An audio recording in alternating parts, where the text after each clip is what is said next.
Nice to see you again. We met briefly in El Salvador a couple weeks ago.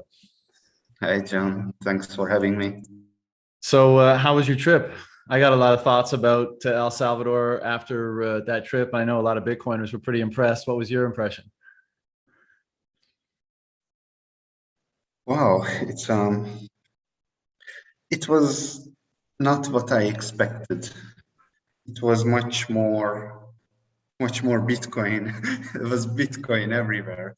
You um so El Salvador was the murder capital of the world, right?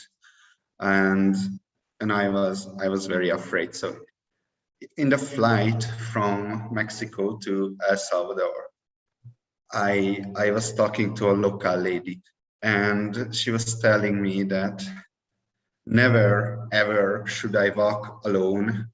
I should not I should not take any taxi, only a specific taxi company, but even that is not a guarantee of safety.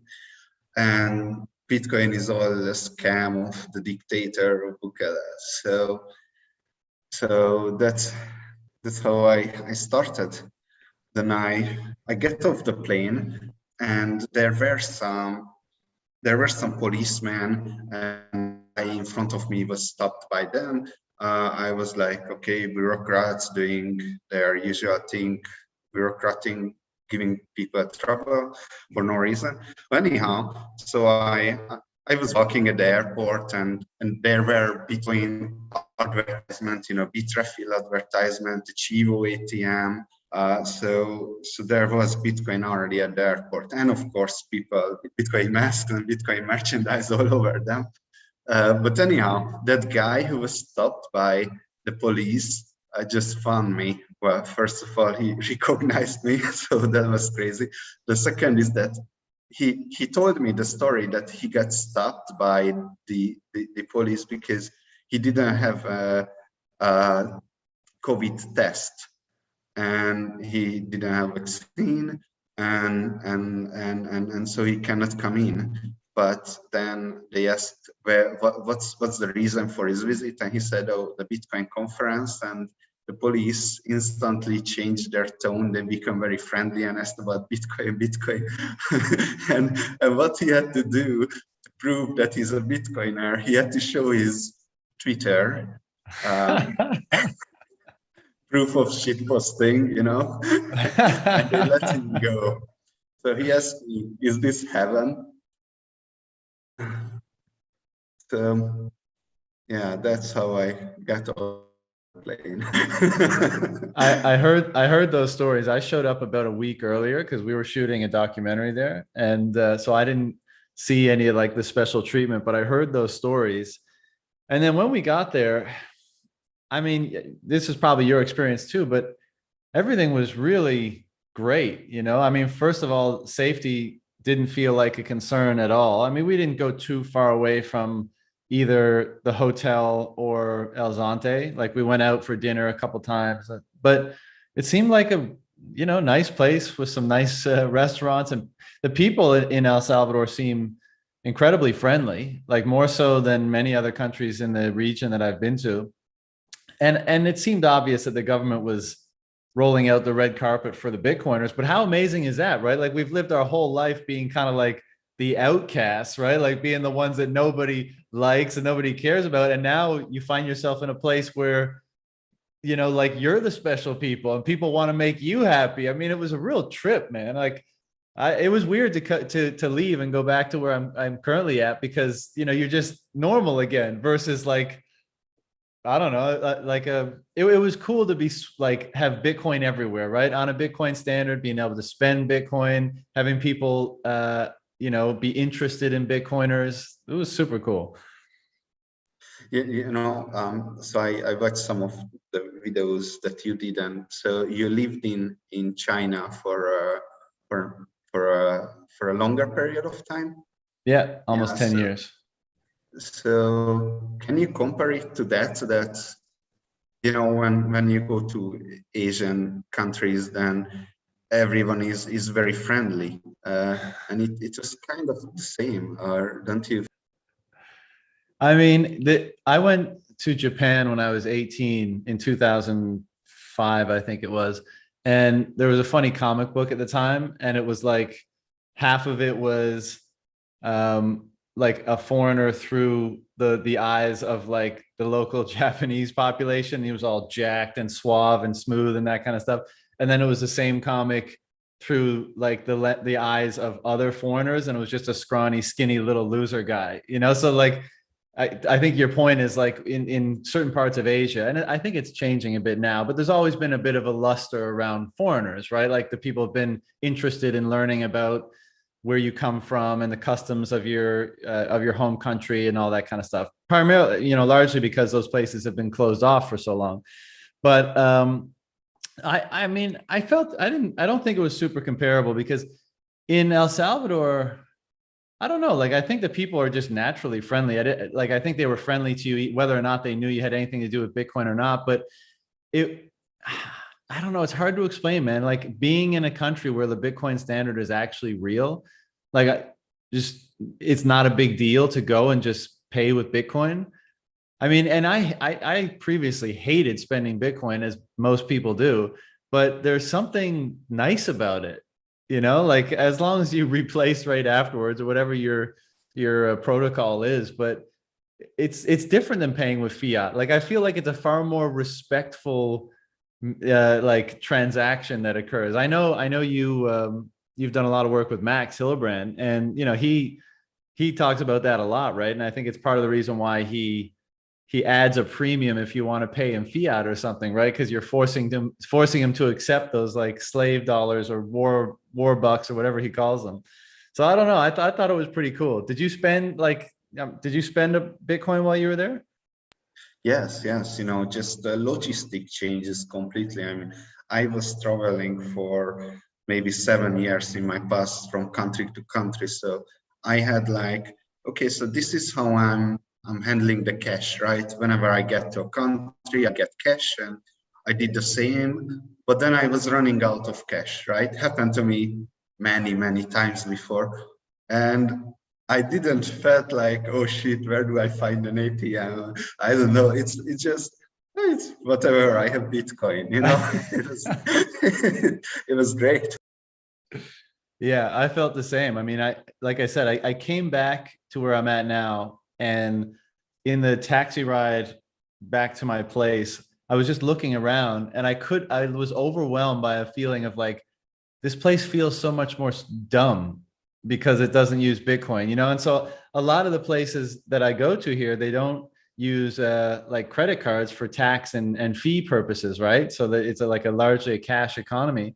And so if I want to get cash, I have to draw it from an ATM. I get ding $5 on the ATM here. I get ding 750 for an ATM fee on my bank in Canada. And then you know you're getting a horrible FX rate, right? So like that's all those massive costs just to be able to transact. Whereas, like you said, with Bitcoin, you never have to worry about that. Like it's all right there, and it's super slick. And in 2 seconds, you're done.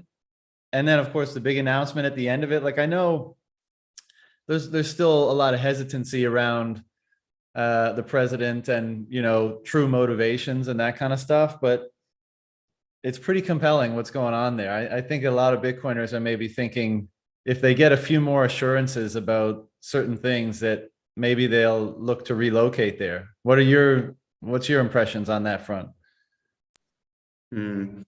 So I feel like he's learning, right? I mean, recently just tweeted about freedom and the vaccination stuff, which which is why would he do that other than he's learning from Bitcoiners that, you know, here are the vaccines and companies can make sure that you're vaccinated if you work there, or can have companies those are not requiring vaccinated and compete against the companies those are requiring vaccinated, right? Like just this got to his mind is, I think, progress there. And you know, Well, so waving the test too while we were all there. That I mean, that seemed like a an overture or a message to the Bitcoiners too, right? I mean, it's a bit too much of a coincidence. Well, yeah, it's you know. So why is he called a dictator? Uh, do you know what? No, I mean, my stance is this: how I trust nothing in the mainstream media news world, right? But and that means that oftentimes there's not much other information, but I just have such a distrust that, like, when the stories came out about something that happened in the assembly, right? Like, brought in the military to do something, and this was like a big news thing all over the world. And then I heard the other side of the story, and like, so I don't know which one is true, right? But I mean, I all I can do is base my opinion on the actions that I see being taken, and maybe some I don't agree with, but that's the case for 100% of 99% of politicians, right? But the other 99% of politicians aren't making Bitcoin legal tender, aren't seemingly being welcoming to Bitcoiners, aren't like having a kick-ass Twitter troll game, like it's just, there's a lot of I don't know, a lot of things that make you think he's kind of on this team. Now I might be wrong, right? And I like, I'm more cautiously optimistic, because the political game is always about kind of manipulation and this kind of stuff, but it looks pretty good thus far. I mean, what do you think? What do you make of it all? So I know of two things, and I did not research this. Did not research all the things, but there are two things that I know of why he could be called a dictator. One is what you just said, is that he brought in the military to the parliament, right? To make sure people are voting in the right way. And the other thing is the joke that he had in his Twitter bio, that he's the coolest dictator in the world, right? So that can be disregarded. But the first one is interesting because Is that what happened though? Was it really like he brought them in to make sure people voted a certain way, or was it that the vote happened and the members wouldn't leave, and so the military had to come in to like make sure that they left in accord with the vote that took place? See, this is a problem. Like, neither of us fucking know, right? Yeah, it's possible. I don't know either. That's very good. I didn't heard that theory yet. Maybe I'm watching too much mainstream. But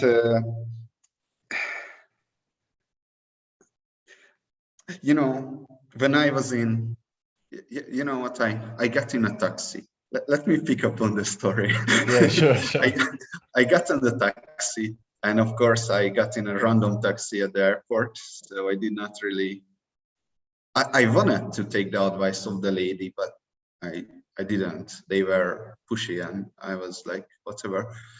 Anyway, so I got in the taxi and talking to the taxi driver, and he was telling me that, oh, since Bukele, everything is very safe, and pointing to, look at those cameras there, right? Surveillance cameras. It's very safe. They everywhere now. And, this kind of gave me an internal, like, sparked existential crisis in me that, it's like, these are surveillance systems, this overreach of the state is not okay. But on the other hand, it really made me feel much, much safer. So it's not only he who is learning from us. I don't know. I couldn't figure it out yet in myself. Do you have an opinion on this seemingly paradoxical? Man. I don't know. Maybe it's something that's useful during a transition. Because I think, first of all, I think a lot of the violence in El Salvador is obviously gang related, right? So I don't know how historically dangerous it's been for tourists. My impression is it's not been that dangerous for tourists, but that's just my impression. But yeah, I mean, the reason why all of this stuff even exists and is perpetuated in the world and can be can be used as a scapegoat for control is because there's an element of rationality to it, right? Like, why else would the entire world accept this global panopticon if not for the reason that at least partially it conveyed some degree of safety or security or comfort around it? Because if it was exclusively a system of control, then presumably it would be a much harder sell for people, right? But because it's like, well, hey, these cameras are here to make sure the bad guys don't come get you. And you're like, oh, well, that makes sense. And it's like, well, they're also there so we can come get you if we need to. It's like, oh, well, I don't like that part of it, So like so many things, it's a double-edged sword. And I guess it's incumbent upon us to try to maneuver that landscape as well as possible and preserving as much privacy as we can. But the thing is like, and I mean, this feeds into the work that you've been doing, obviously, but like, your physical privacy when you're in public is gone anyways. I mean, your face and your everything is everywhere because there's a bajillion cameras. And even if they're just at Walmart or something, like, I mean, if you're online right now and this is being broadcast to the world, like, people know your face, and that's all that, once they get it once, that's all they really need to get. Now, like, your location and stuff and knowing precisely where you are at any given time, maybe that's a bit different, but I think a lot of that is like pretty much out the window anyways. And so what we can hope to preserve is, well, how we transact financially, which again is like the focus of what one of the focus of you've been working on. Well, that's a huge one, right? Because if we don't have it in the physical world, then at least hopefully we have it in the financial and transactional world. But it's a good question, man. And there was not much privacy happening at the event either, right? Like, I noticed a few people tried to manage their OPSEC, and they did have different color bands for pictures and stuff. But I mean, everyone's intermingling, and there's photos and video cameras everywhere. What's that? No one bothered to wear a mask. Not many. I saw some, but not many. But I don't even know, was there even a policy? Was it a private policy? I have no idea. It seemed like everyone was wearing a mask except Bitcoiners everywhere. Yeah, there was a lot of masking in the general population. I did notice that. Did you have a chance to go to El Zante after the conference? Yeah, I went to El Zante. Were you there for the volcano announcement or the Bitcoin City announcement? What was that like? I left the day before, so I wasn't able to attend. What did you hear actually when you were how were you invited to attend to that? I first heard there was a private party with the president, and it was like, hush, hush, don't tell anybody. And then I saw the president tweeting out like details of this bit by bit or whatever it was called party. And I was like, oh, well, it doesn't seem like it's super private. And then we had dinner with a bunch of Bitcoiners one night, and it came up, and everyone was just like, oh yeah, we all got invited to that. And so, and then again, I wasn't able to attend because I left the day before, but the crew I was with got like paper invitations, nice kind of, you're cordially invited to blah, blah, blah sort of thing. Yeah, I was gonna leave the day before, by the way, but I got an email that wink, wink, don't tell anyone, confidential, private dinner with the president, with the remaining speakers there. And well. And you're like, oh, okay, I'll have dinner with the president, a nice, intimate dinner. Exactly. But there was no dinner, and people were very hungry. Anyway, yeah. But so you went to the big announcement, right? And everyone was there, and there was music and drinks. It was right by the ocean. I mean, yes. What did you think of the whole affair? So it was crazy, really crazy. Well, first of all, just a lot of people were there, and I think there were a lot of non-Bitcoiner people there too. But it was really a lot. Okay, so Bitcoiners were not wearing masks, right? And it was an open space, but imagine that it was hard to go through the people to get from one point to another. That's how packed everything was, right? So anyway, free drinks everywhere. Everyone got drunk, and then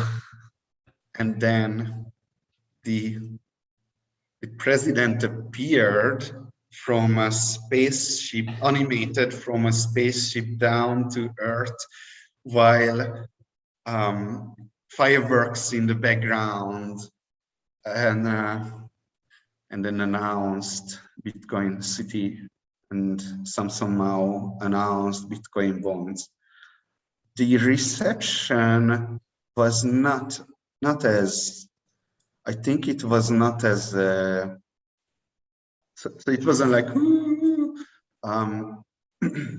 even when I saw there was some trailer of it, and then president said something, and there was but the who was in a different place, not when the president said something. So they cut it together. So but like, it's a huge gamble. This is what countries do, I guess, gamble.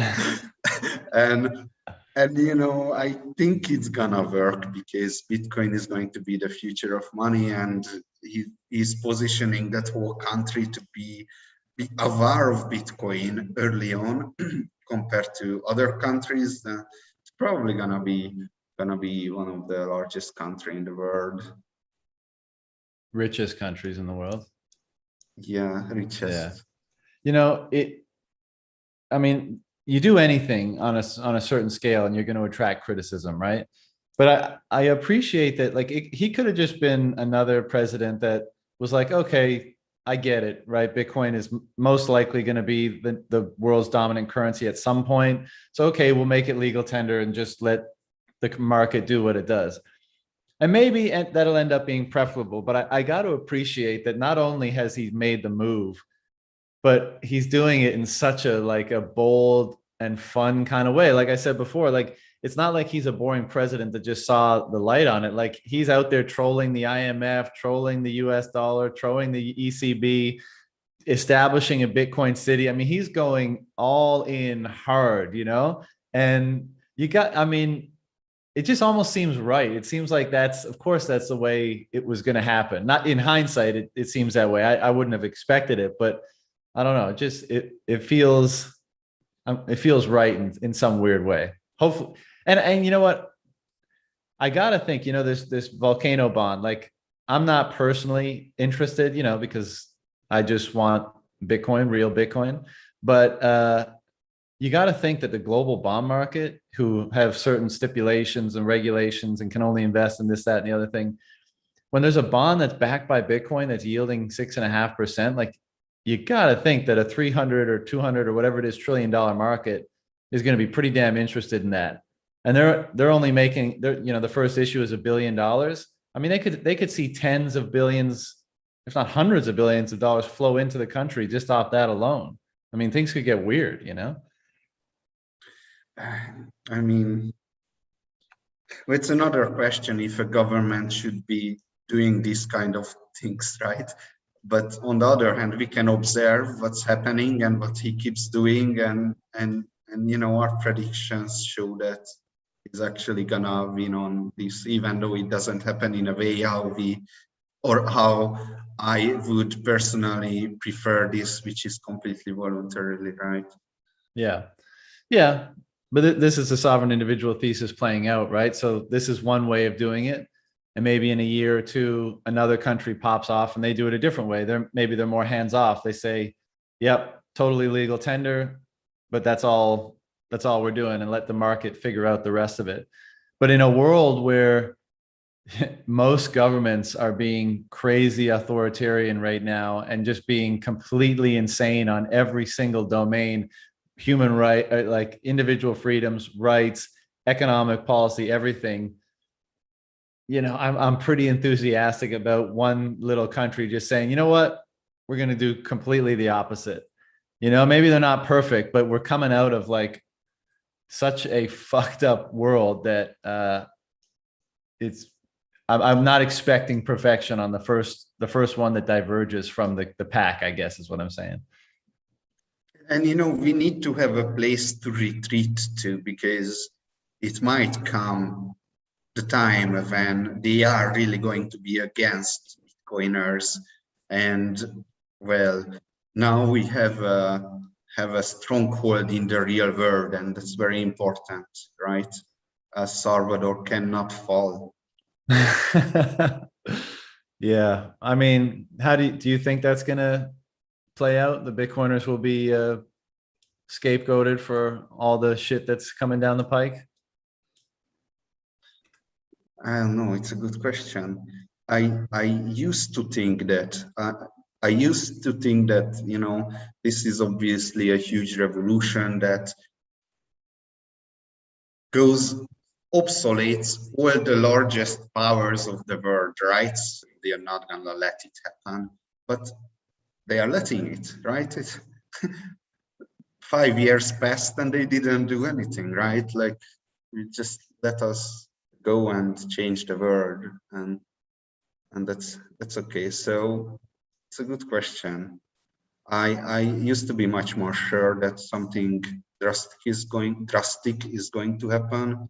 Now I'm not sure anymore. What do you think?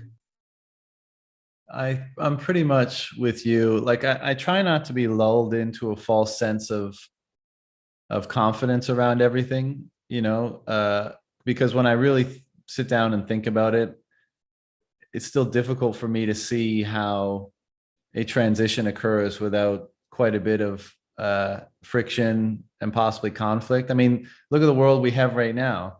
I mean, a lot of people might just look and say, oh yeah, it's just, crazy, stupid, power hungry bureaucrats taking advantage of a health crisis, quote unquote.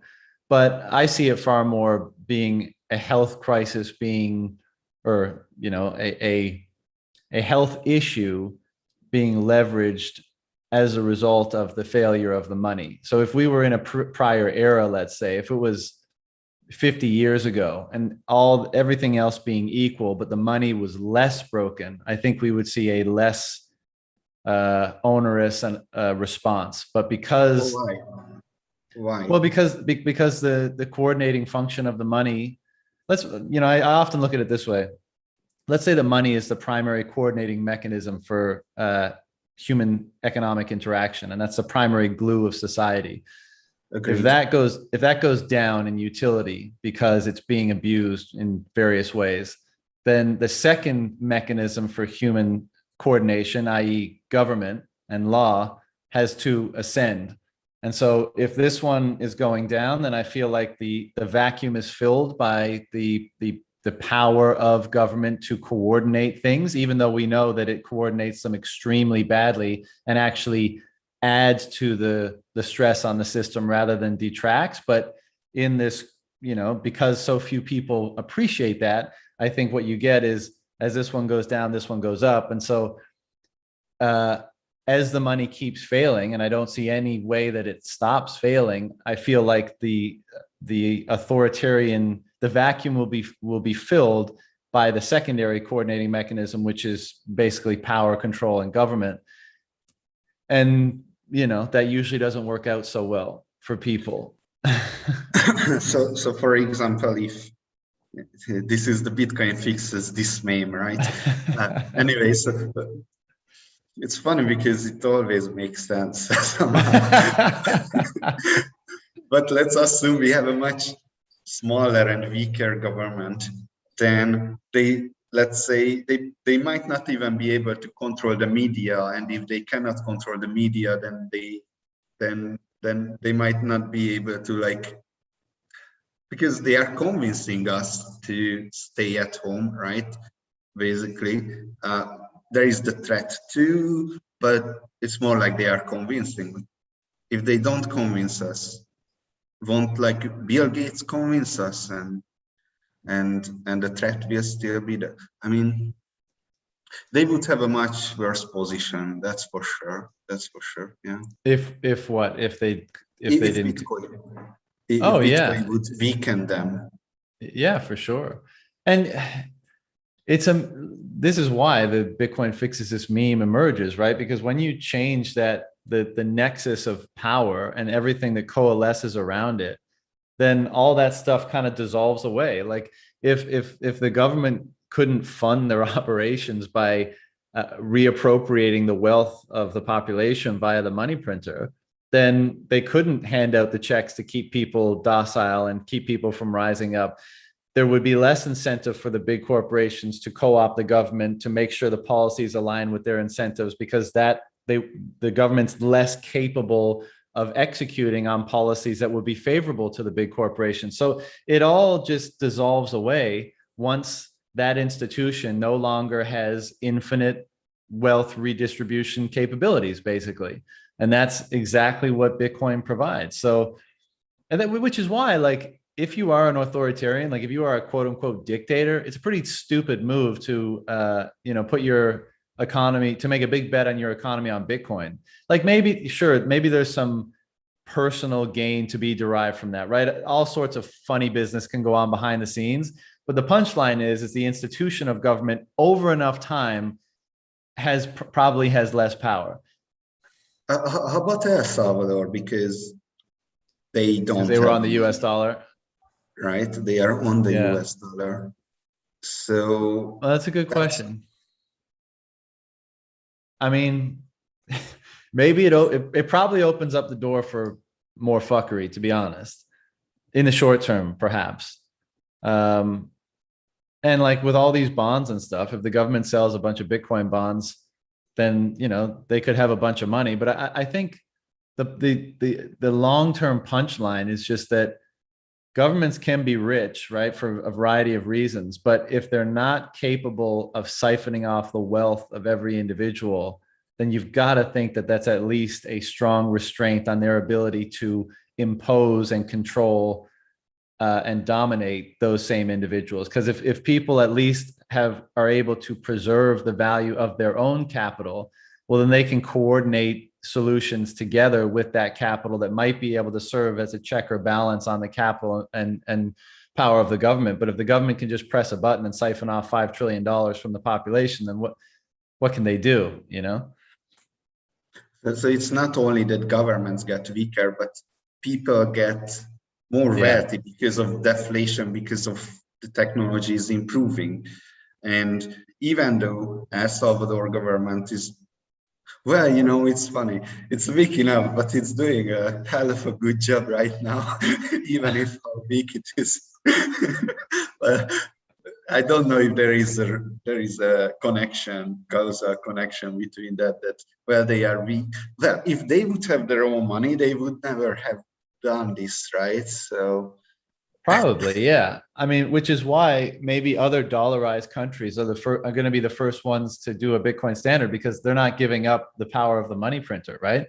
But to your point, it's not only that, I guess it is that people become richer, but they become less dependent, right? Like if I'm just dripping your bank account dry, and then I come knock on your door the next day and say, hey, here's a $2,000 check, stay in your fucking home and do what we tell you to, and we'll keep giving you the check, then people are going to say yes, especially when their electricity and their water and their, like, every aspect of their lives, their health is dependent on the apparatus and the institution of government. But if people are able to preserve the value of their savings, if they actually are able to grow a larger and larger foundation of security over time through work and saving in a money that's not able to be stolen from them, well, then they can slowly but surely remove those dependencies or transform those dependencies into independencies, right? Where they are now more in control of their access to resources, energy, water, food. They're managing their health. They're more capable of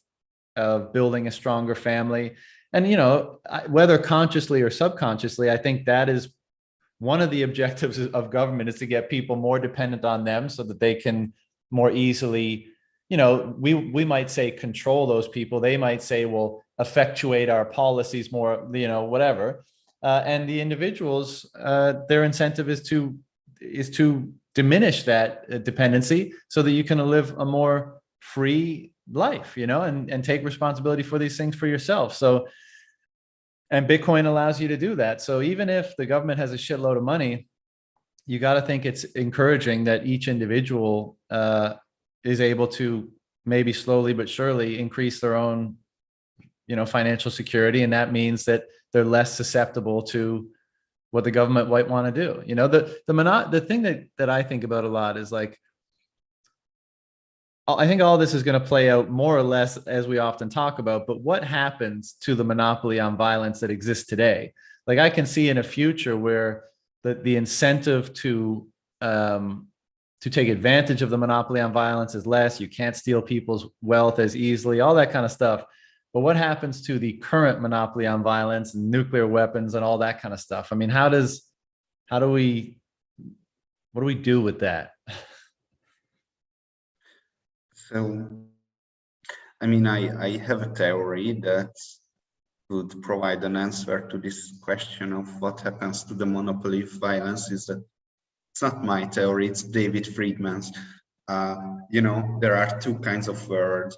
There is the real world, or the offline world, and the online world. And the trend is that the online world becomes more and more relevant as more and more time is spent there, and the offline world becomes less and less relevant. And since in the online world, violence is not possible, and you don't really care about it sounds strange, but you won't care about the offline world, right? Like we are going there, we are going to live online. Maybe not we, but our children are going to live online, and most of their time are spent there. So why rob anything from anyone? Because all the value is in the online world, because that's the only relevant one anymore. So maybe that's I mean, time frame. I agree directionally, right? We are spending more time in digital worlds, and that doesn't seem likely to change as those worlds become more fantastical and more opportunity and more potential and more experience. But I guess it doesn't remove the utility of power from the physical world, right? I mean, someone is still going to want to exert control and power in the physical world, even if doing so is, let's say, less financially rewarding. I mean, I'm not asking you to have an answer to this, obviously, but it's one of those things I think about. Like, I think Bitcoin is going to, give people a lot more individual sovereignty. It's going to restrict governments from their ability to fund themselves through the theft of individual savings.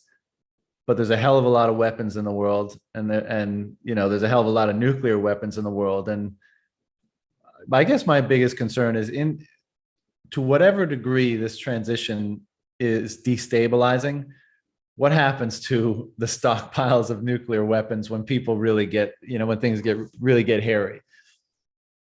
I'm hoping for the best, obviously, but it's a somewhat unsettling question, I guess. What's your fear level on nuclear? Is it like let's say David Friedman is saying that we don't use it. It doesn't really matter, and humanity would survive, or the other end would be Jordan Peterson, where like we were way too close to actually push that button 2 times in the past. So like it's just a pure chance that we are not actually using it. What's your fear level there? Well, how should I frame this? I'm kind of like an eternal optimist, right? And I accept all outcomes. So, if the world is completely destroyed in a nuclear war in 10 years' time, like, what are you going to do but just accept that outcome? What's the point? And I don't know. But the last 2 years, I mean, I've been highly critical of Clown World since I was like 15 years old. I've always been, that person that was telling my friends that everything is crazy and they thought I was crazy for doing it. But I look at the world today, and I look at the emotional stability, the emotional intelligence, the degree of ideological possession, all that kind of stuff of your average citizen and your average politician today in 2021. And then I look at How do you measure them? well, How you do know, you look? Just subjective, of impression. course, right? Just my impression. Sorry. And then I look at the counterpart in the 1940s, right? And we're dealing with a lot more information today, but also a lot more distraction and blah, blah, blah. But like, I guess the punchline is this: people seem a lot fucking crazier to me today than they did back then. You know, like your average person back then just seemed more stable, I guess, for lack of a better term, than today. You know, like and the last 2 years have been an extreme expression of this, where we see so much hysteria and so much, I don't know, like I almost want to call it like pathological psychological behavior. Like I mean, a lot of people, I don't think they really own their own minds. I think their minds are their perspective is completely borrowed from the mainstream media, big government, big business machine. That's like, I don't know what percent of people, but probably a majority. Their perspective is completely constructed by those institutions. And that concerns me, because even if you're an individual who does their best to construct their own perspective, be aware of their own conditioning, see the world as clearly as possible, it's challenging because the world is a large, dynamic, complex place. And figuring out, first of all, everything it takes internally to see with clarity and to be comfortable and know yourself, right?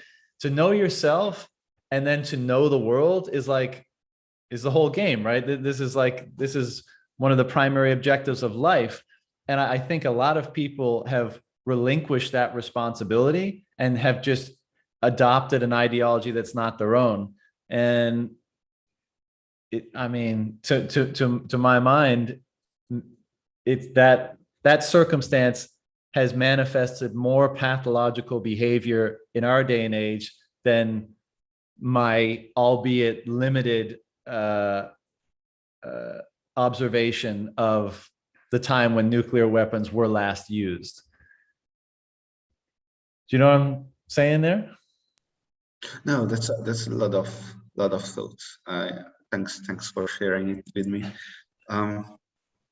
I mean, so let's say there were concentration camps in 45, right? For the Jews. And now there are very similar things, maybe the same things, I don't know, in Xinjiang, China.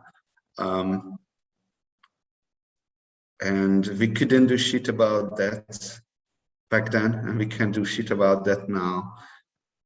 But we accept the exact, I'm not sure how much is the same, but pretty close. And we kind of accept that that's how the world works, and they accepted it, right? I'm not sure I was going anywhere with this. Yeah. Well, I think also there's, because of the size of government, right? Because fiat has been able to bloat the size of government for so long, perhaps there's a subconscious apathy around what to even do about it. So people, it's almost like there's not even a point. Maybe your subconscious mind understands that there's not even a point in trying to determine these things, because government is too big to do anything about as an institution anyways. Yes, you know, red, blue, right, left, whatever it is, but the institution of it is such a monolith that why waste the cognitive energy in trying to determine whether or not you can restrain it in any way, because your mind maybe knows that you can't. And maybe that's why today, you know, amongst other reasons, it's almost like war seems more abhorrent. Like maybe this is the wrong term, but maybe we're like weaker today. Like we're less able to stomach the idea of war, but all that ends up doing is it pushes it in further into the hands of those who benefit from it or control the apparatus of it. Something like that. This is total spitballing here, but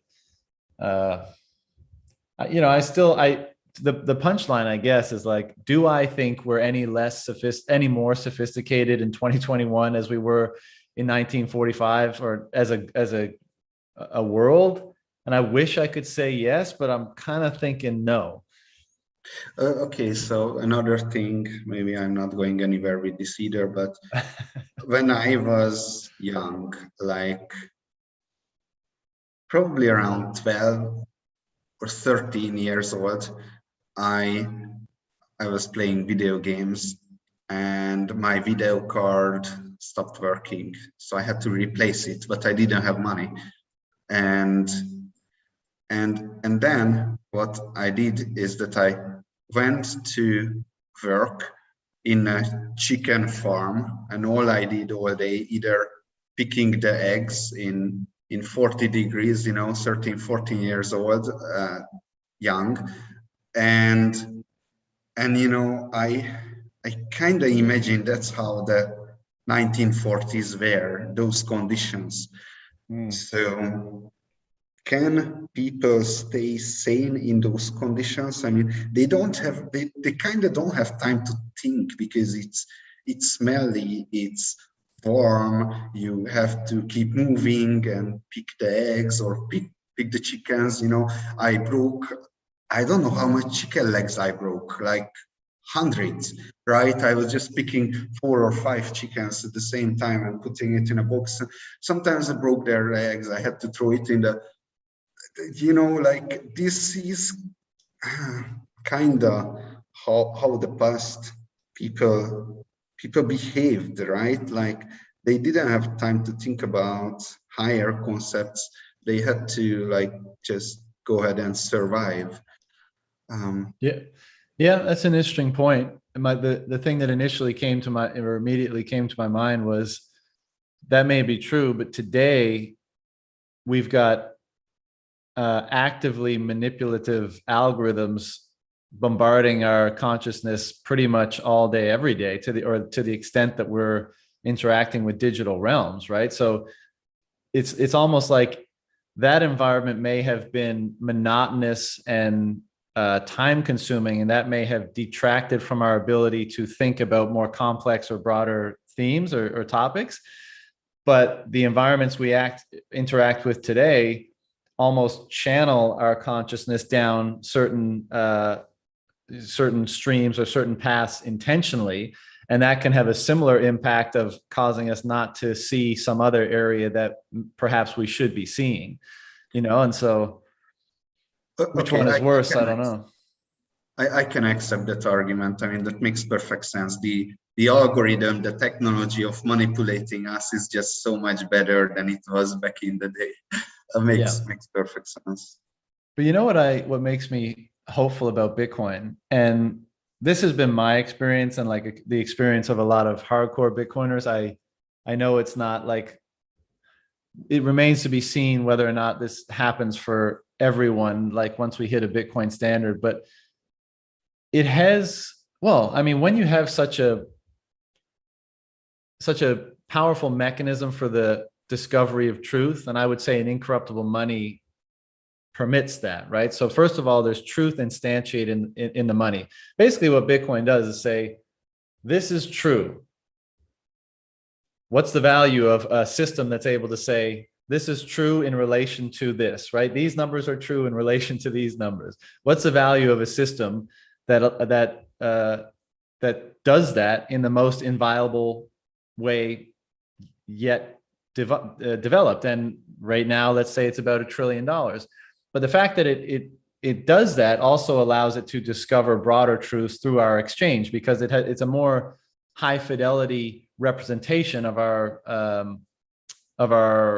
values as they interact out in markets and the world. So if there's no manipulation in the money, I think we're more able to, a more truthful world emerges from a market based on that.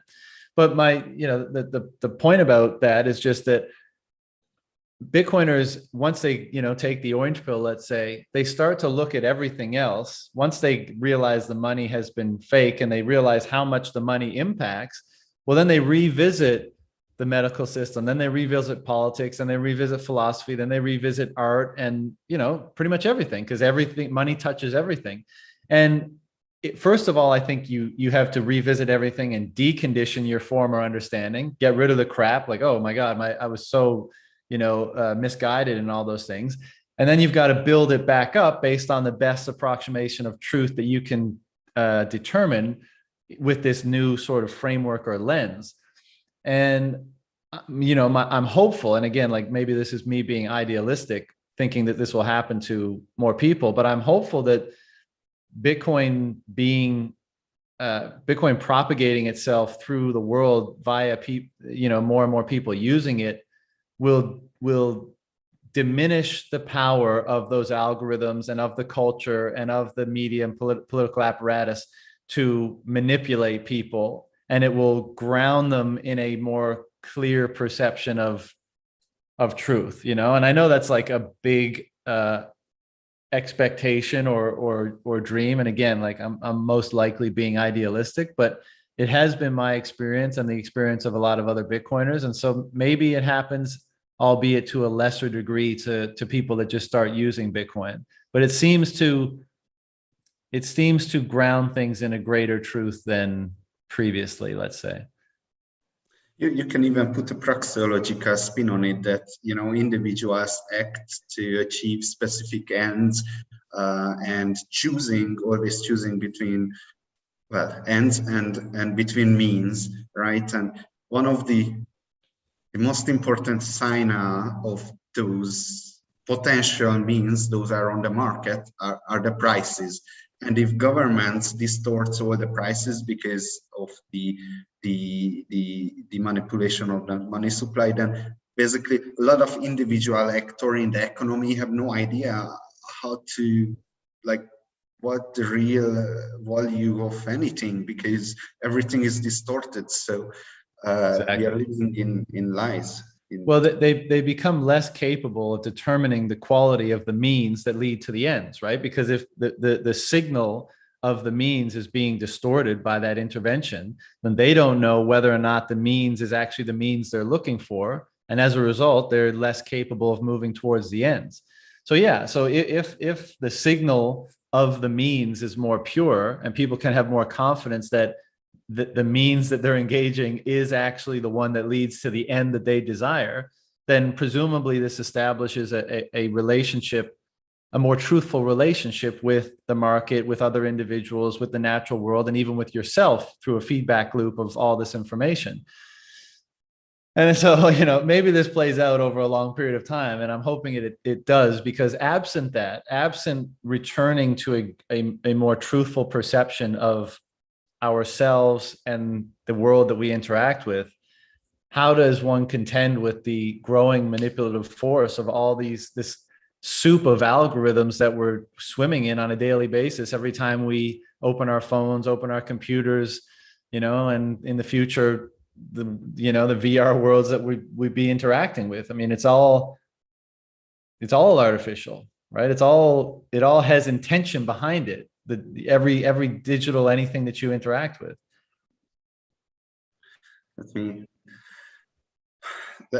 me create a bit more debate here. Okay, so sure. My question is, does Bitcoin worth it if we are boiling the oceans with it? Is Bitcoin worth it if we're boiling the oceans with it?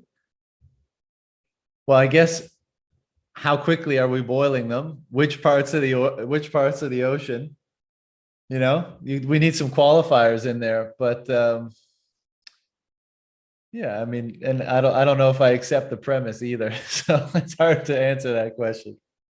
What do you think?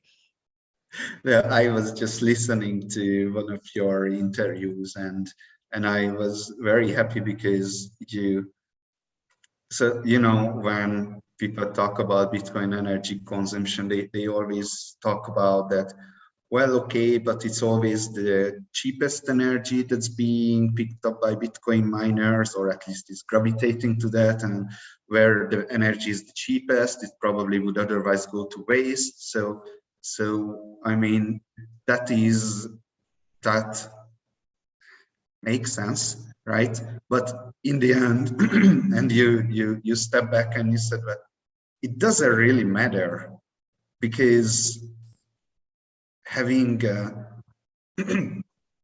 stable price signals or decentralized money or all the crazy consequence that we have with Bitcoin just worth it if they are willing to mine it. So even if it would, if energy would be fungible, right? One energy equals another energy, or then it would still worth it, because people would pay the price for having this network there. Yeah. Yeah. I mean, I think my take on the energy or the environmental debate is, I think we determine how worthwhile something is. Like we determine how worthwhile the output of an energy input is by its utility and its lifespan, right? So if it has a very low utility, if it's a plastic piece of crap that in the grocery store aisle that's used for 2 days and then thrown away, then I wouldn't say that's a very worthwhile output. Now, the market still may determine that it is based on the price of energy and what they can sell that output for. But alternatively, if the output is the most useful thing, and that's what money is in a market, it's the most tradable good. That's kind of why it becomes money. And its lifespan is it has the longest lifespan, right? So if you combine those two things, then I think almost definitionally, to my mind, it becomes the most worthwhile output to any energy input.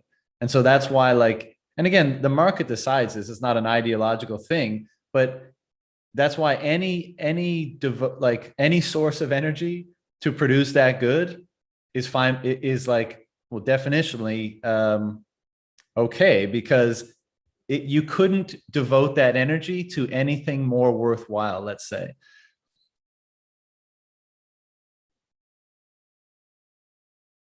I think you muted. So that's interesting. Let's see, because we use the energy to create the Bitcoins, but we're also using the energy to move the Bitcoins.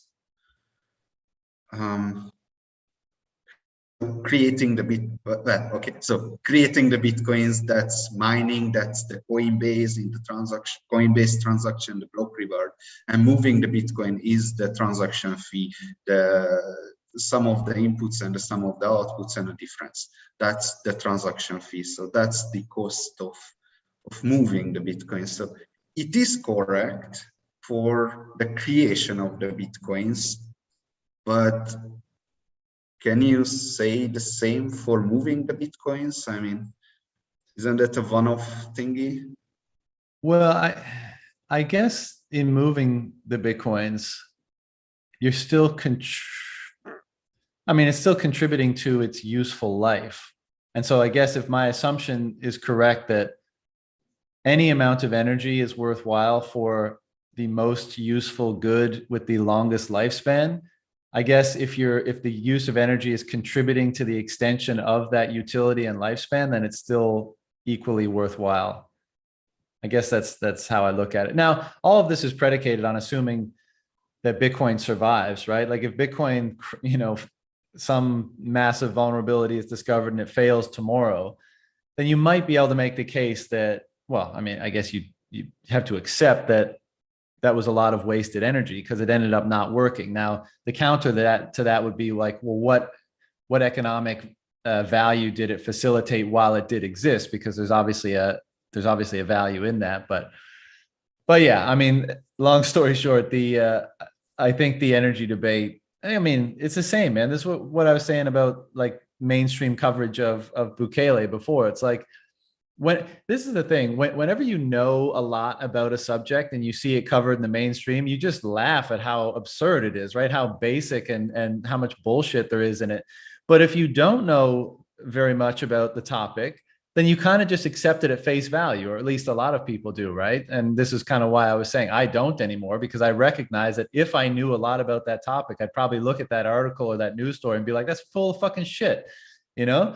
So I don't pay much attention to the energy FUD in the mainstream media. That goes without saying. This is called the great Bitcoin filter. And it's not only for the mainstream media, right? Like there were Sure, yeah, famous people like Nassim Taleb who went, who turned out to have a lot of not as smart takes about Bitcoin. But there were someone else like Jordan Peterson who you succeeded to like orange pill, right? Like he kind of get it right away, and you're just happy because like you knew that this guy is smart, but you cannot be sure until he talks about Bitcoin, right?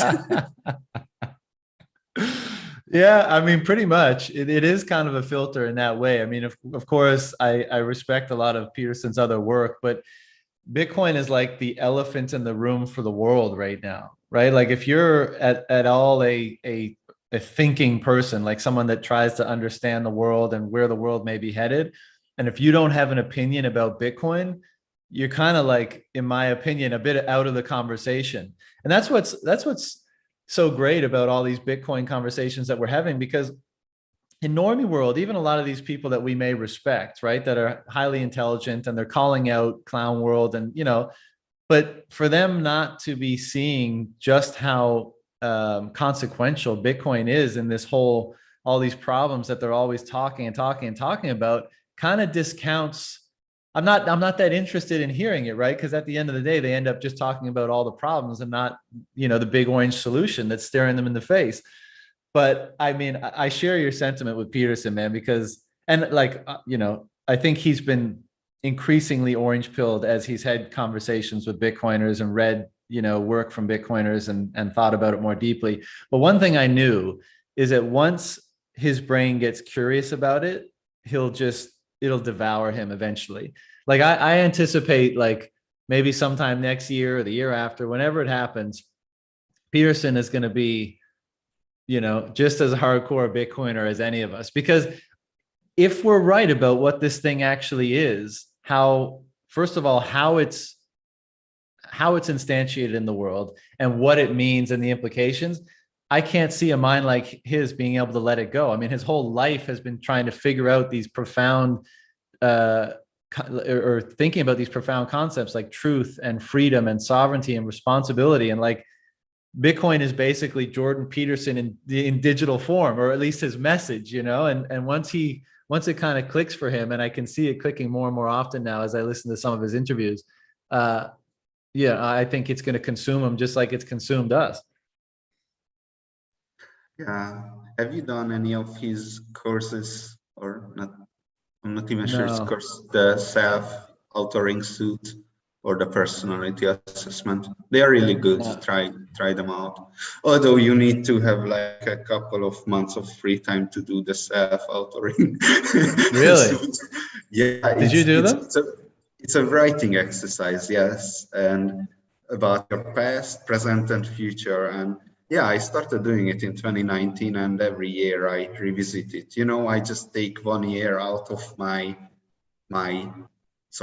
week out of my year every year, and plan my life. I mean, that just makes me so much better. It's I work at Wasabi. I created Wasabi from I was the first person, and then 2, and then 3, and then 5, and then 10, and then 30. Like, at one point, as more and more people started to join, and I had a kid, and I was living the same kind of lifestyle what I was before, traveling around the world and having fun, but with my girl and my kid. But I realized that I need something.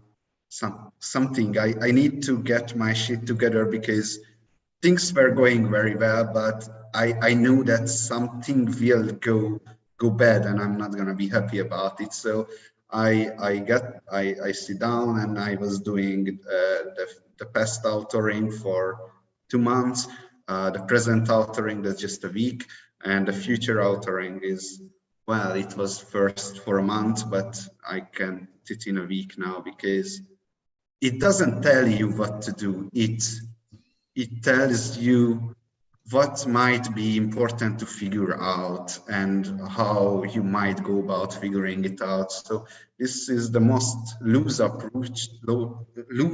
approach to self-development. It lets you decide basically about the things. So it's good. And like, without giving up any personal information that you don't want to give up, but like, in what ways did it help orient your planning or your behavior? So, okay, so one thing. I was an obsessive athlete in high school, and then I was working out here and there. But when I done the first future altering and decided, okay, I'm going to work out 3 times a week, Monday, Wednesday, Friday, for 1 year. And I just started with very simple 5-minute exercises and built up, and I did not miss a single day for 1.5 year.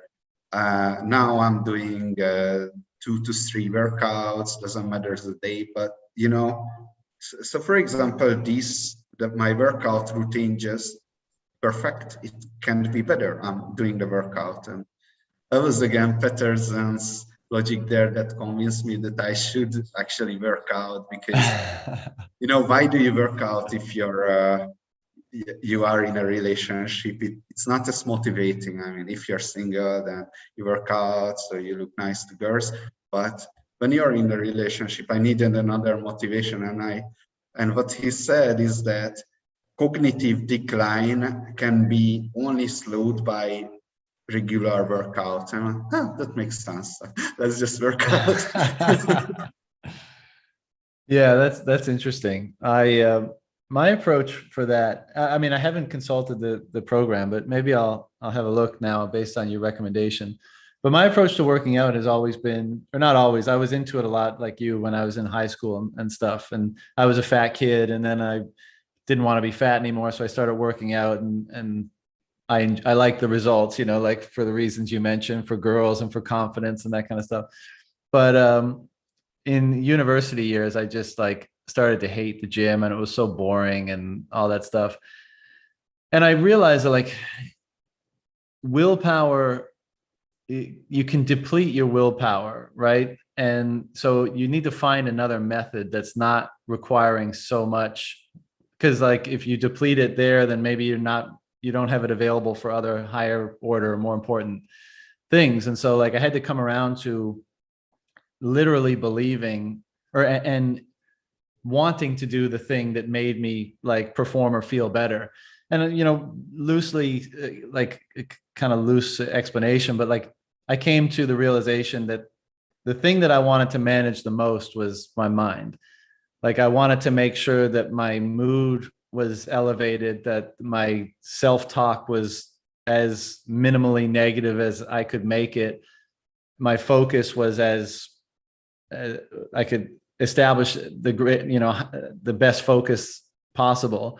And all of those things ended up being related to physical work, right? Like working out. So like getting a sweat, breathing heavy, being out in nature. And what I realized is that like if I do all the things to make my mind and my emotions be where I want them to be, the body is going to take care of itself. It's going to like be it's going to be at an acceptable place. You may not be like Mr. Olympia, but you'll be strong and comfortable and all that kind of stuff. So, I mean, that's what I've done for like 15 years. Everything I do is pretty much like I do martial arts, and I enjoy the learning process, like you're learning new skills and techniques and stuff like that. And it's fun. But the primary thing, the reason why I don't like take a day off, for example, and always want to do something is because I need to get my head right. Otherwise I feel like shit. And it's like, it's a daily concern to make sure that my head is where I need it to be. And that might just be as simple as going for like an easy jog out in the sun, right? Get some sun on your body and, sweat a little bit. So it doesn't have to be crazy every day, but just something to make sure that the head is in the right place. Because, I'm sure I don't have to tell anybody this. If your head's not in the right place, you know, your day is worse, you're less productive, you're worrying about things more. Like it's just everything starts from there. And so, and once you realize how, or once I realized how important that was, it didn't require motivation. I like, it was like, I want that feeling of being calm, focused, like elevated mood. Like it's not something I have to fight with myself to try to establish. It's like something that it's the thing I'm most excited to go out and establish before I do anything else usually. So, um, tell me about Wasabi 2.0. I've been, first of all, long time user, first time caller, but you know, what's going on in Wasabi land? Sure. Where do I start? Let's see. What do we want to do with Bitcoin? We want Bitcoin price to go up. How does the price go up? If you build better money, the price will go up, and we are going to have girlfriends, right? Now, how do you build better money? And then you ask what is money? And there is the functions of money theory, unit of account, and medium of exchange. Okay, so now we want to make this three thing as good as we can, and as a Bitcoin wallet. That's what I want to do. Now the problem with unit of account, I mean, it's already being used, unit of account. I use it pretty often, but you know, you cannot do much about it. You just build better money and it will be better unit of accounts. Store of value, that's perfect in Bitcoin. You can store it in much safer ways than other currencies, and you can and all is needed for people to trust in it, which is basically every currency out there. Okay, so store of value, you can still do hardware wallets, right, to make a Bitcoin wallet better in store of value. And that's something we are doing, but not coin joining yet. But anyhow, we are not going to do hardware wallets, but we will make sure that it is going to be native experience with hardware wallets, native privacy experience, right? Now, that leaves us with the unit of, medium of exchange.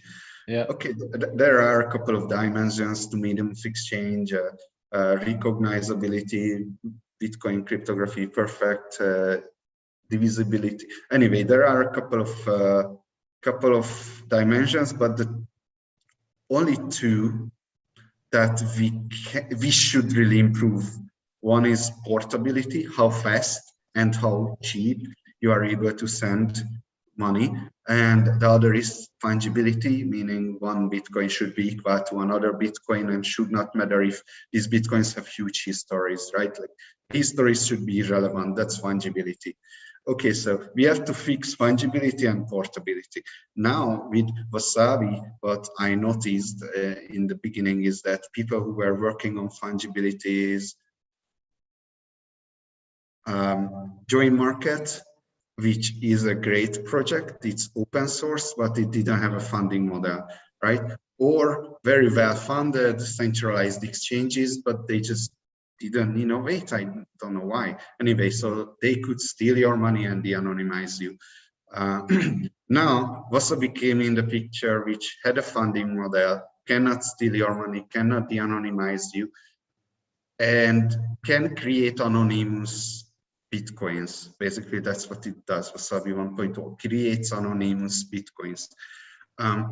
Now, we have to make sure in the 2.2 that this happens cheaper. We have a 10 times, at least an order of magnitude, but maybe multiple order of magnitude cheaper coin joins. There is a problem there that there is a 0.1 Bitcoin amount that you must have in order to coin join with the current Wasabi. There isn't such a thing anymore. So we succeeded to remove that. And then there are change outputs in the coin joins, and there are no change outputs anymore. It's only 1.2. Okay, so my hands are all over the place. I should figure out what I want to show. but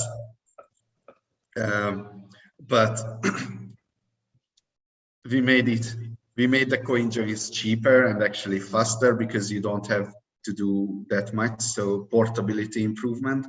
And also we removed all the frictions, not only in the coin joins, that the coin joins, basically many people come together and create outputs in a way that ends up having very good privacies, almost if not all the coins on the output side. So basically one transaction should be enough. We don't know because we didn't try it on mainnet, but even one coin join transaction should give you sufficient amount of privacy, which is good. Now, but we went a step further because so in the beginning with Wasabi 1.0, there was a conference, Breaking Bitcoin. There was an announcement of Wasabi 1.2 there, but we didn't really have time to build the UI because we didn't have UI for that. And we ended up hiring a UI framework developer, which, you know, not even just a Bitcoin wallet, but a software, any software cannot dream about having UI framework developer, right? Okay, so we ended up acquiring 2 more. So now we have 3 UI framework maintainers. And while we were into the CoinJoin research, they told us that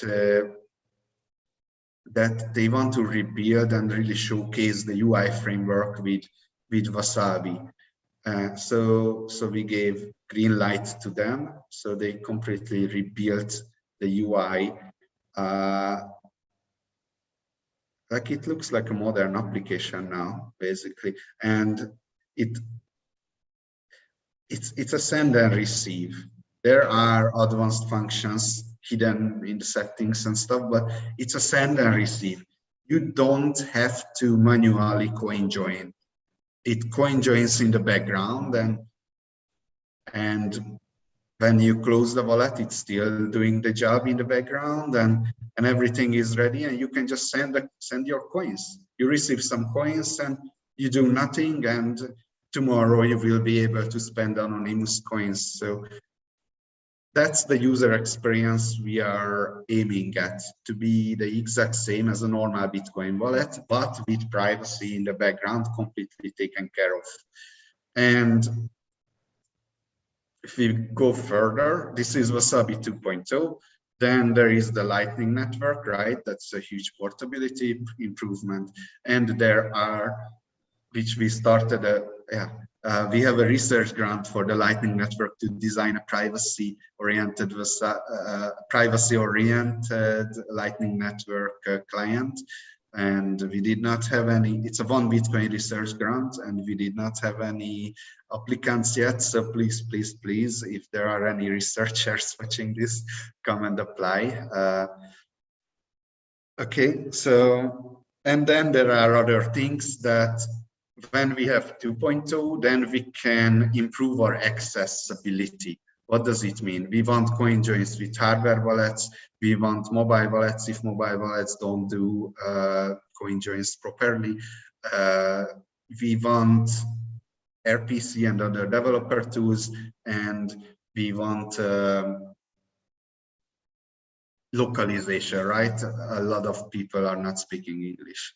So we just improve our, after Wasabi 2.0, we are going to improve our accessibility, our compatibility with platforms, and keep doing Lightning Network research, because, you know, it's customary for a Bitcoin wallet to be able to do Lightning Network, right? Like I was in El Salvador, and oh my God, like 10 years still I will be able to use Wasabi in El Salvador because they are using Lightning Network, they're everywhere, you know, it's not a good good thing, and I think a lot of users feel that way. But unfortunately, Lightning is a bit far away for now. What? Say that again. What's not a good thing? They cannot use Wasabi in El Salvador, right? Because they are using the Lightning network. Oh yeah. Not everywhere, of course. Chivo Wallet, it's easier to use the main chain, and even you're sending the money, it doesn't appear on Yeah. there. but anyway, if you go to the McDonald's, then you use Lightning. Yeah.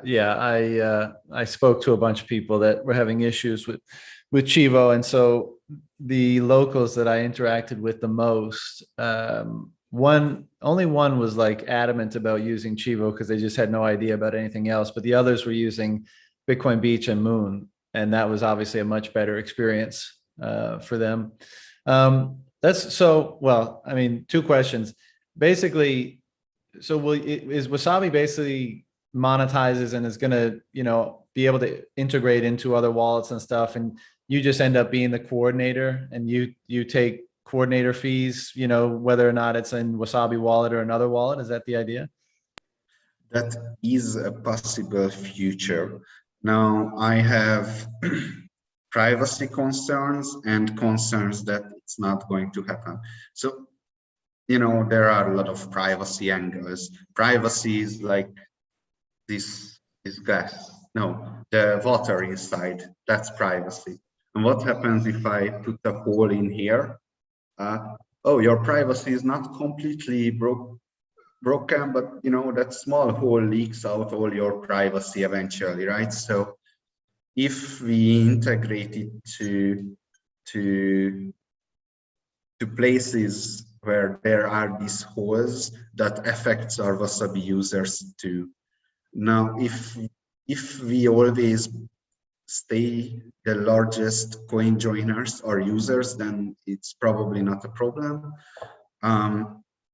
Anyway, so when we do integrations, we're going to be very, very careful about that.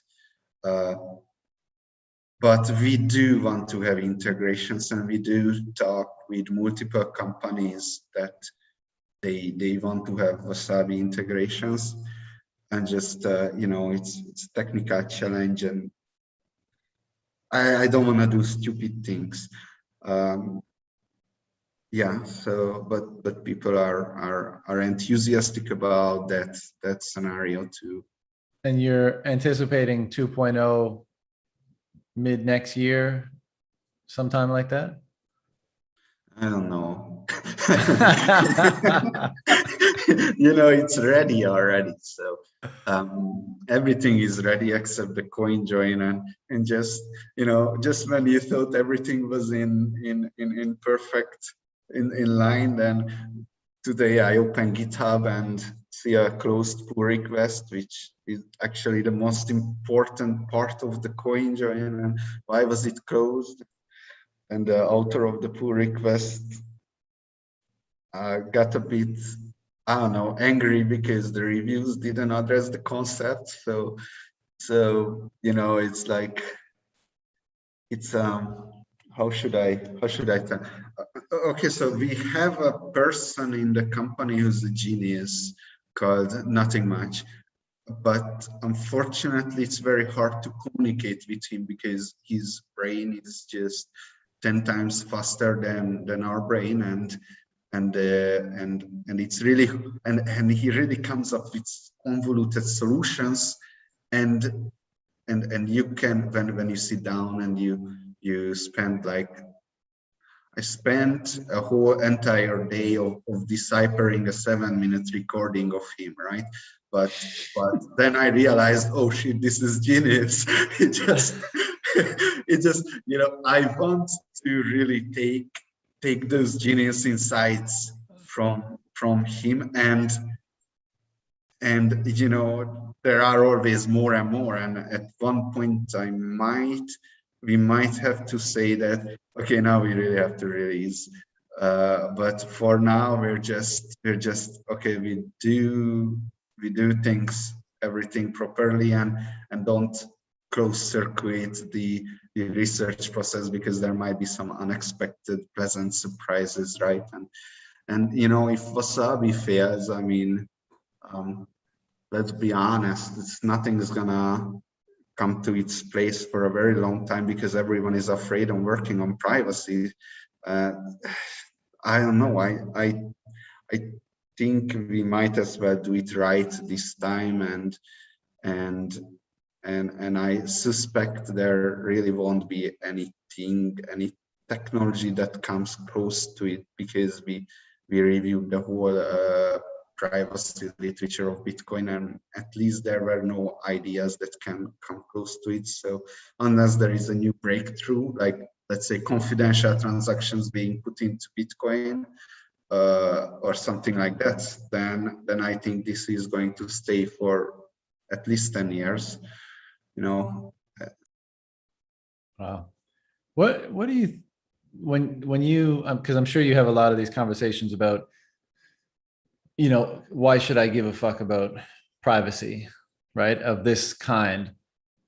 What is usually your response to that question? Like, basically the value prop for coin joining, but what is the main thing that you're protecting yourself against by coin joining? How much money do you have? So this is the question that I just ask, like, oh, that's why privacy is important instantly. Okay, now the funny thing is, I don't think you know what privacy is. I mean, you might, but I don't think normal people know, because privacy isn't about like hiding stuff. It's about, privacy is your ability to selectively reveal yourself to the world. Now, Right. there is another side to privacy, not only hide, but also to reveal. Or if you want to, like, you can go really philosophical with it. I went very philosophical with it. And, okay, so let's examine the definition of privacy, your ability to selectively reveal yourself to the world.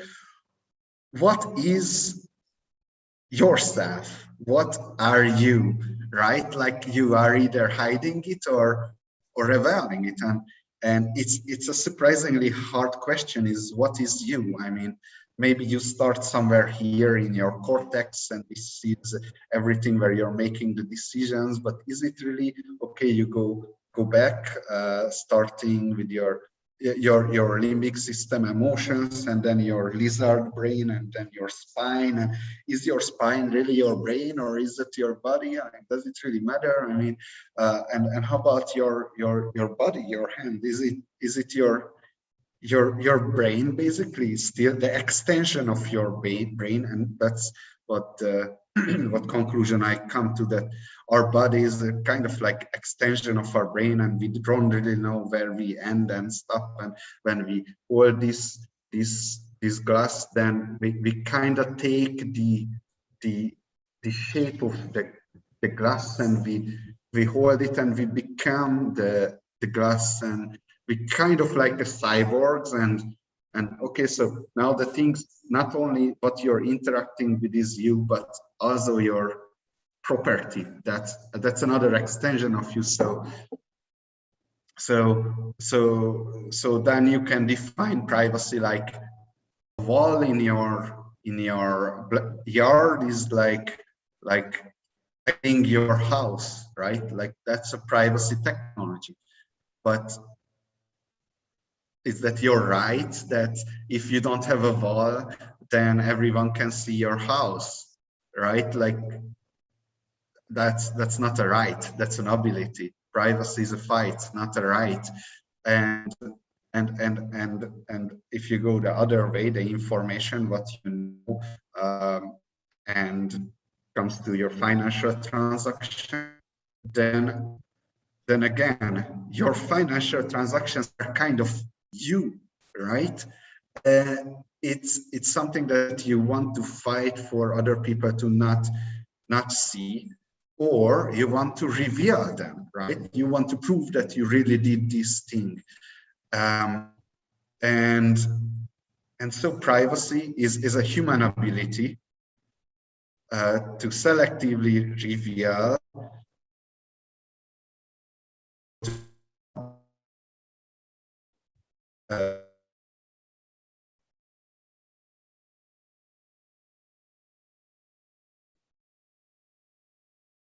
say things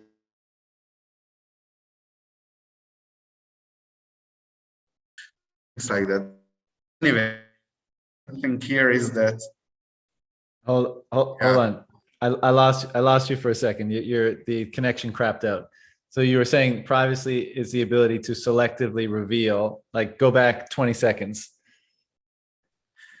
I'm not sure what 20 seconds is, but I just put a side note that if you want to go Jordan on with it, then you can extend your property to like yeah.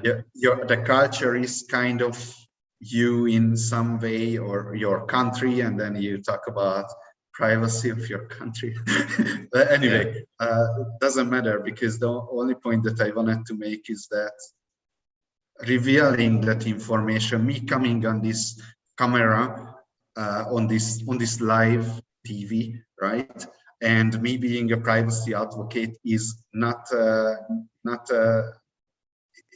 it makes perfect sense. I decide that I want to show my face to the world, right? That's my ability to show myself to the world. That's, I still have my privacy. It's my decision.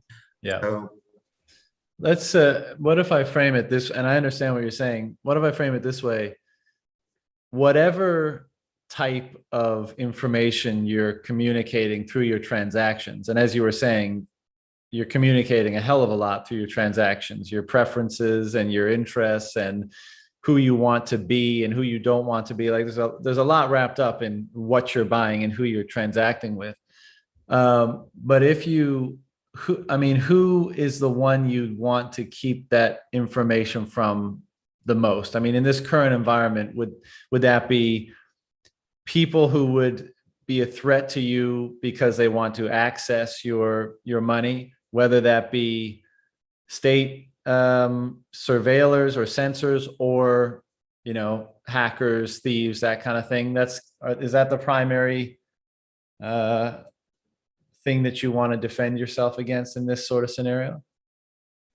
well, I'm not sure if that's the primary thing, but I can go to the direction that what do you want to protect against? It is probably the most dangerous animal to you, which is other humans. Privacy isn't really about protecting yourself. It's about hiding or revealing yourself, right? Like I have clothes. It's not here to protect me from a punch, but it's here so you cannot see my chest unless we are in Bitcoin uncensored interview, because then I have my privacy in another way. Okay, so I don't know, did that address any of you? Yeah, what comes to mind is like if you have the power to selectively reveal yourself, probably one of the main benefits is that your information, by virtue of not being revealed to anyone, just simply means that it's not available to entice any sort of behavior or activity, right? Like, so when people in the world, thieves, actors of various kinds, I mean, they're interacting with the information that they have available. I'm a thief. Ooh, that person has $1 million. I want to go. Like, basically, your world is constructed through the information that's revealed to you. So if someone is able to not reveal information, it means that they're outside of the world of anybody else. And that just means, I mean, to my mind, it instills a sense of peace, because I'm not in the crosshairs of anyone, regardless of what they want to do. I just don't exist to them. And that's the way I want to be for certain things. Like, I want certain details about my life to not exist to the world, so that good or bad, nobody is acting upon that information, I guess, is one of the primary benefits. And if you go to complete privacy, the problem is that you're not interacting with other people, because that's what complete privacy means. You live in a forest and you don't want to see anyone. but that makes your chances of survival really hard. So you probably want to team up with other people to do stuff in the forest, and then they have to look at you and you have to look at them. And I mean, can in the future be a world where I think online privacy is going to happen? Let's assume that world where online privacy happened and you're living in an apartment, ordering pizza, and they just give you the pizza under the door and you don't even see anyone. So you're always online, you never expose your face. I mean, I guess it's doable and you can make money that way. It's probably still there is some problem with that. I'm not sure. Yeah, the thing that excites me about what you were describing with 2.0 is that either through using Wasabi Wallet itself or through any future integrations, is that the biggest what I would think is the action most prone to re-divulging your, so like CoinJoin, you break the link, right? You buy it on a KYC exchange, you break the link, and it's kind of, it's muddled for anyone who might be trying to, link a transaction back to a particular person. But then, things that you do afterwards could re-reveal yourself, right? Could sacrifice the anonymity that you establish. Even, so unless you're really careful about that, then you might undo the benefit that you've established through the initial one, which is why I think it's so important that more and more wallets integrate this, as you were just saying, as an automatic, like, you receive money and on the way in, it's CoinJoin, and you don't really, you don't have to worry about it. You just know that anonymity is, if not reestablished, it's retained or upheld, despite being in another potentially revealing transaction. And I think that would be a huge bonus, because I mean, you might just CoinJoin and put everything in cold storage forever, right? Never use it. But if you intend on, as you were saying, this being fungible and having privacy enhance the medium of exchange component of all this, then the more those privacy establishing steps are integrated along every one of those exchanges, then the more likely that the privacy will be upheld throughout various exchanges, because you're always revealing some information in exchange. You just want to make sure you're not revealing the information you don't want to reveal. It's interesting to think about what if current Bitcoin would go, let's assume infinite blockchain size, right? And then current Bitcoin, on-chain Bitcoin goes mainstream. In that case, the clusters of wallet addresses, the wallets would be easily like correlated with addresses. So we kind of would have a lot of pseudonymous personalities here and here, and they are transacting with each other, and we would be able to see. And if there is no privacy mechanism, a CoinJoin, CoinSwap, PayJoin, if there is nothing, like the normal Bitcoin goes mainstream, then everyone would know everything about everyone. And even today, the Google of blockchain analysis didn't happen because everyone was afraid that building the exact same product that blockchain analysis does would be probably illegal, right? Like if you just Google my name and you see all my transactions and who do I send them to, that could be probably illegal, right? So anyway, but there is a knowledge blindness there. It's the normal usage of Bitcoin. This information can be taken out of it, and someone will create an open source software for that. We'll see. I want to ask you this question, and I'm not trying to stir up drama whatsoever. I just don't pay attention to most of the drama. I'm concerned with other things. But every now and then I see this spat between the Wasabi people and the, is it Samurai? Is that the name? Yes. what's the, without getting into the personal details or whatever, like, what's the fundamental difference in approaches here? Hmm. Or you don't have to, if you don't want to talk about it, of course you don't have to talk about it.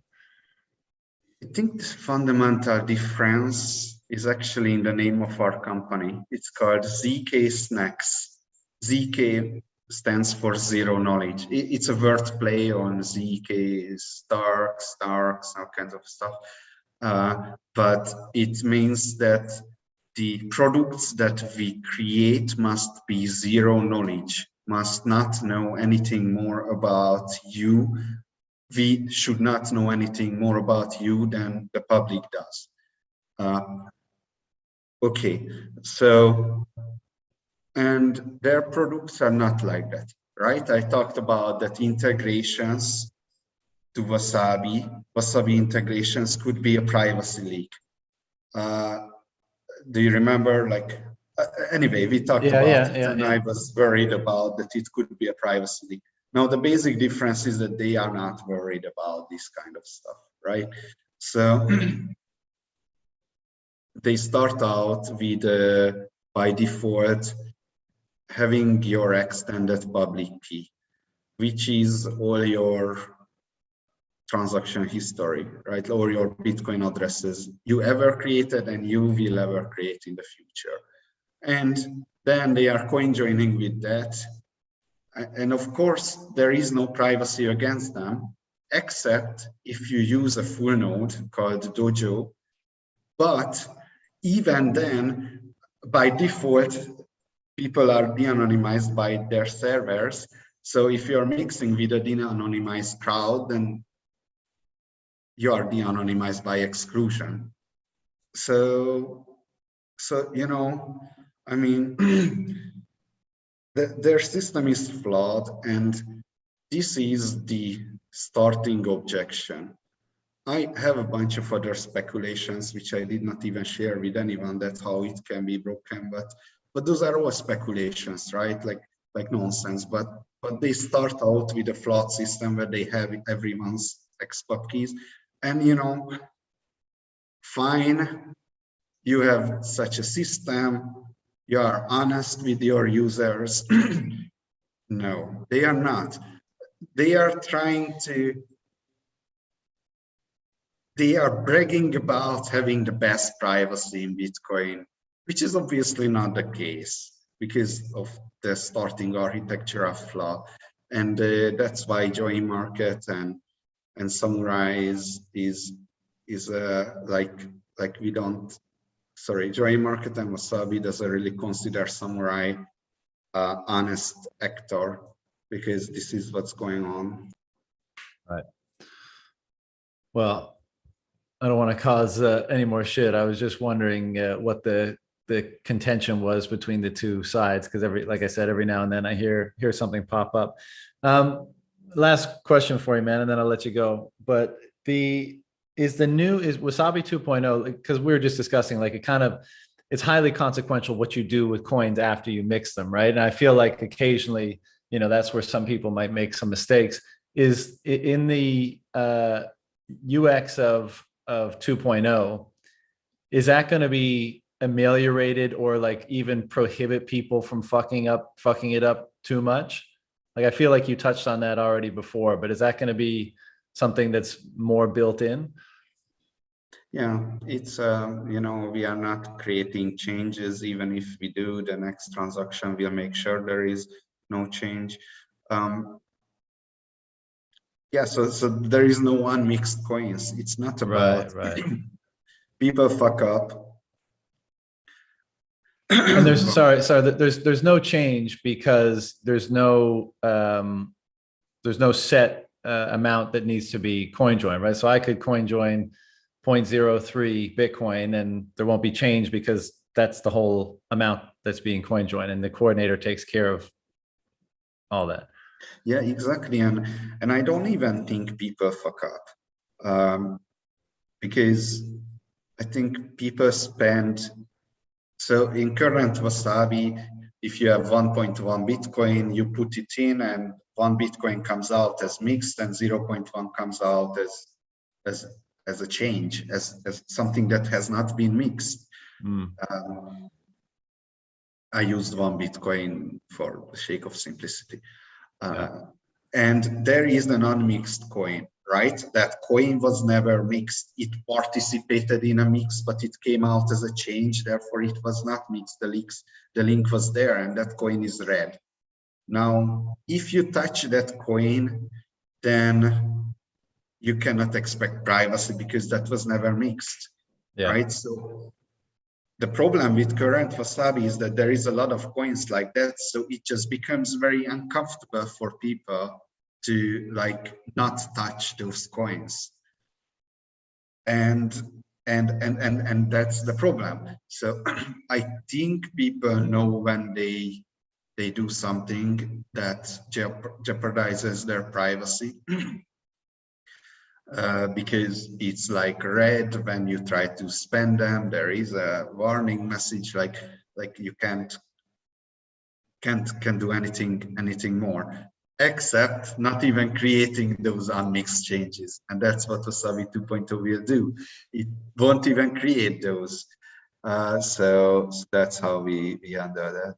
Right. This is the real last question. Just came to my mind. But what do you think of, like, there's been a few instances where like certain, I think it was exchanges or someone identified mixed coins and basically refused to accept them or something like that.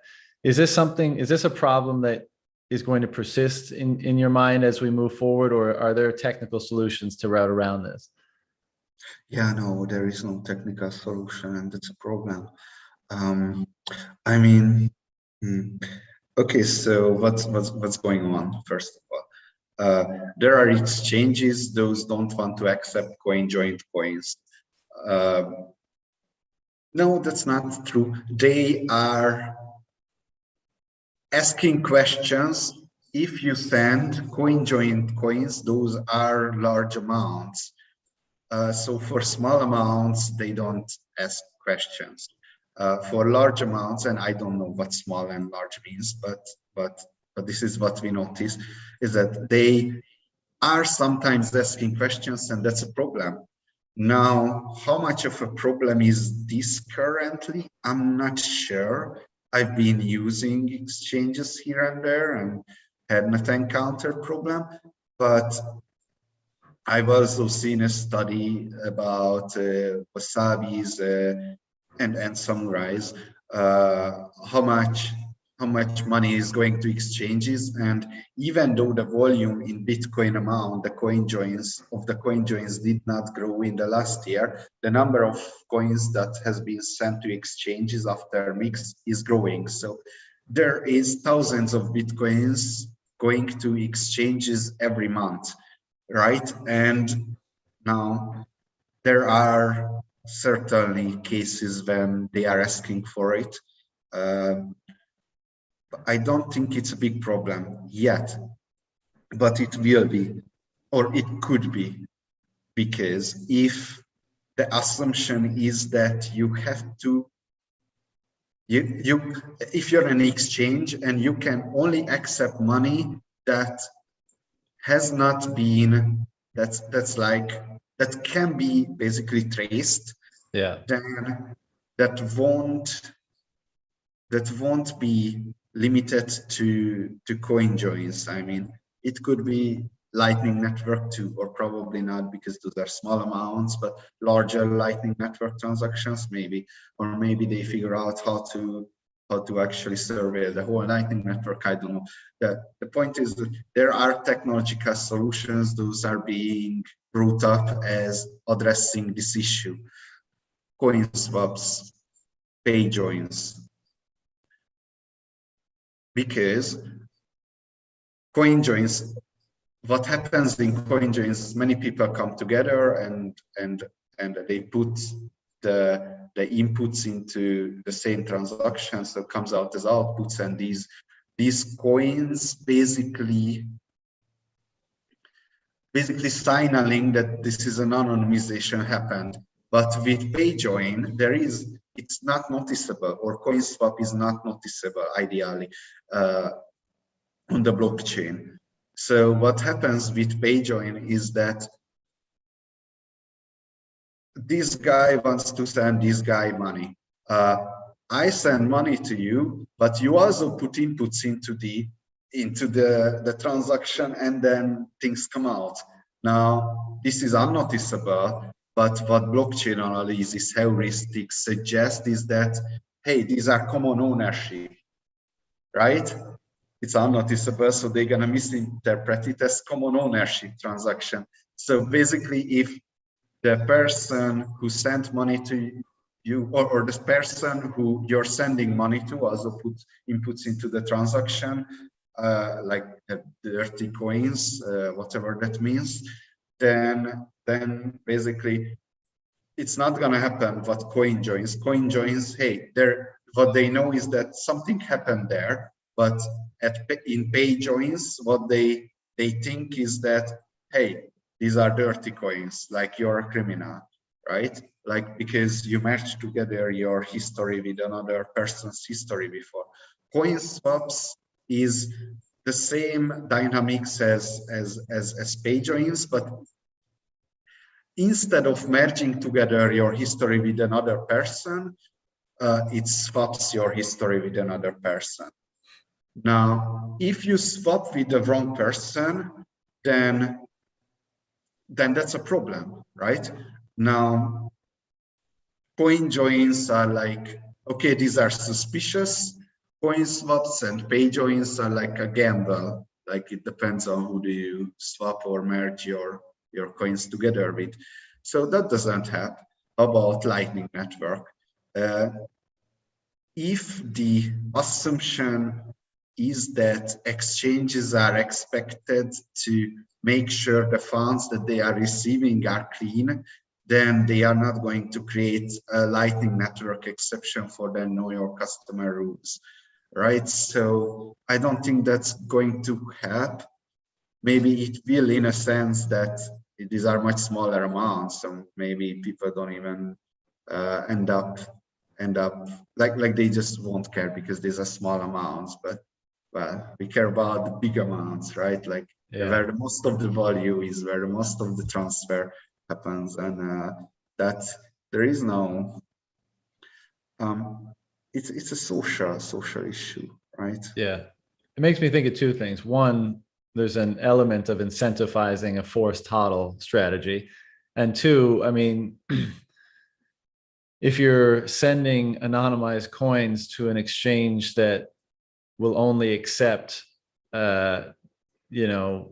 coins where they can trace them, basically, then, I mean, if you're sending them to a centralized, KYC exchange like that, you're de-anonymizing yourself and or your coins anyways, or, because you're putting them back on an exchange that's linked to your name, and then they're re-linked to you in that way. So maybe it's kind of a moot point anyways. I can't see many people doing that. Although, I mean, you just said there's a lot more anonymized coins going to exchanges now, right?